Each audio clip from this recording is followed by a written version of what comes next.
교리와 신앙, 정통의 도취. 크리스찬이 된다는 것은 생내에 자기를 수양해서 그리스도처럼 되게 하려는 것이 아니다. 이는 전적으로 자기를 부정하고 그리스도 안에서 은총으로 다시 사는 것을 의미한다. 나를 따르려 하는 자는 자기를 이기고 제 십자가를 지고 하신 말씀은 일종의 금욕적인 극기, 단련을 의미하는 것이 아니라 온전히 자기를 십자가에 죽이는 것을 의미한다. 거듭나지 아니하면 하나님 나라에 들어가지 못한다 하신 것도 한번 죽고 거기서 다시 나는 것을 의미한다. 바울의 말에 내가 산 것이 아니라 그리스도가 내 안에 있어서 산다 한 것도 그가 다만 율법에서 죽고 그리스도를 믿는 신앙으로 살게 되었다는 교리를 상징적으로 표현한 것만이 아니라 그리스도를 믿은 순간 그의 정욕을 중심으로 한 생내의 사람은 그리스도의 십자가와 함께 못 박히고 그리스도의 부활과 함께 그도 다시 살아서 그리스도로 충만한 새 인격이 되어진 것을 의미하는 것이다. 그러므로 그리스도 신자가 되는 그때부터 벌써 자기의 의의를 운이치 않는다. 자기의 선을 믿지 않는다. 자기의 사상이나 신앙까지도 의지하거나 자랑하지 않는다.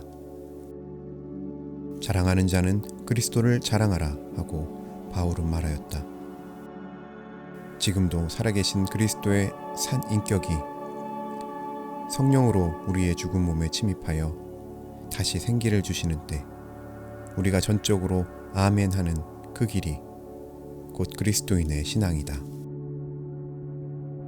나는 얼마 전에 현대인이 살아계신 하나님을 떠나 지식 자체를 우상화한 결과로 자기 허망에 빠져감을 말하였다. 이와 마찬가지의 허식이 교회인에게도 있음을 발견한다. 믿음으로 말미암아 하나님 안에서 심령의 자유를 획득하는 반면에 믿음으로 말미암아 자기 마음 안에서 자기의 종이 되어버린 것이다. 이것을 교리적 노예라고 말한다. 이것은 다시 말하면 어떤 이념이 표현하려는 실현에 충성하려는 것보다도 그 이념 자체에 충성하려는 것이다. 속죄주 자신에게 부딪힌 속죄받은 은총보다도 속죄에 대한 교리의 여하를 논하기에 전 심력을 경주한다. 성경 공부에 있어서도 지금 나에게 성신으로 말씀하시는 산 하나님의 말씀으로 대하는 것보다 성경을 교리의 변증의 교과서같이 여기고 간대마다 교리 구성 자료만 찾아내려 한다. 이것은 해부대에 오른 시체가 사람의 전부인 것 같이 생각하는 천박한 의학생의 태도와 별로 다름이 없는 것이다. 교리, 교조의 내용을 그대로 시인하면 그것이 신앙의 전부인 것 같이 생각하는 것은 가장 교묘하게 위장한 이단이다. 이 이단은 자기를 과대하는 교만을 가져오는 것이 특색이다.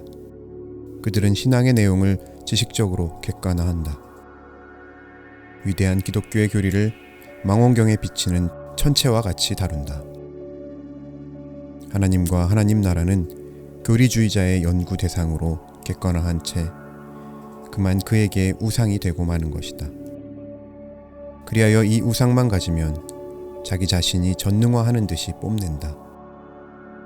그는 인간이 된 데서 면제받은 자로 자처하며 자기보다 다른 신조를 가진 자는 인간 취급하는 것까지도 거부하는 형편이다. 하나님의 진리는 자기네가 호주머니에 넣어가지고 다니는 주문인 것 같이 생각하며 나아가서는 이 교묘한 우상숭배자가 일약 하나님을 수호하는 수호신의 지위에 오른다.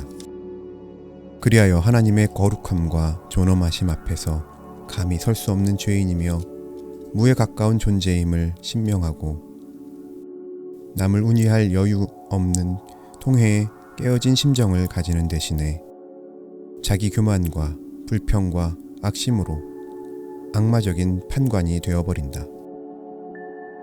이 현상은 다시 한번 더 깊이 따져보면 그 속에는 더 무서운 악마성이 숨어 있다. 그것은 윤리적 속대가 풀어져 버린다는 그것이다. 즉, 교리적 진리가 도덕적 선을 대신하며 이론이 실행을 대신하며 교리가 산 신앙생활을 대신하는 그것이다.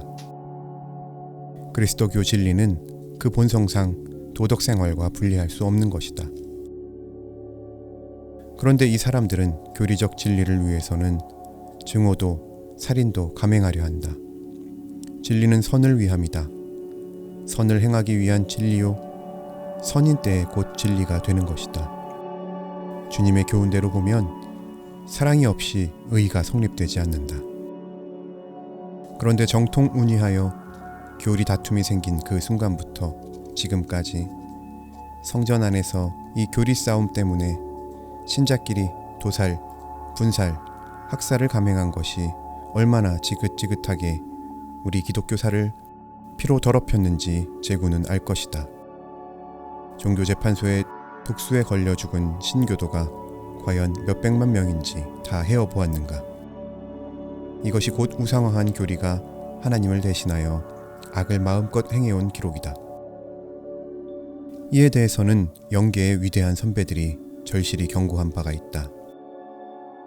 토마스 아 캠피스는 말하기를 내가 삼위일체설에 대하여 심오한 쟁론을 열심으로 전개한다 할지라도 너 자신이 겸비하지 못하여 삼위일체 자신의 노여움을 산다면 무슨 소용이 있느냐 하였으며 프린스톤 신학교의 창설자인 아퀴발드 알렉산더도 죽은 정통이란 제하에 이렇게 말하였다. 사람들은 정통교리를 줄곧 신봉하면서도 산 경건에 대하여 악독한 저기를 가질 수 있는 것이다. 이런 사람은 하나님의 경륜과 성신의 사업에 반역하는 원수로 생각하지 않을 수 없다. 신학의 깊은 문제를 사색하는 사람은 그 마음이 아주 결정적인 영적 감화하에 있지 않는 한 그가 진지한 신자이면서도 언제나 악의에 붙잡히는 것이다 하고 신학자를 경고하였다.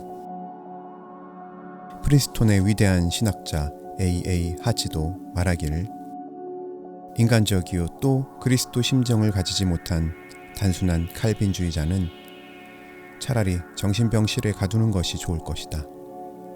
그가 인간적이요 선량한 크리스찬인 때 비로소 그의 칼빈주의도 좋은 것이 된다 라고 하였다.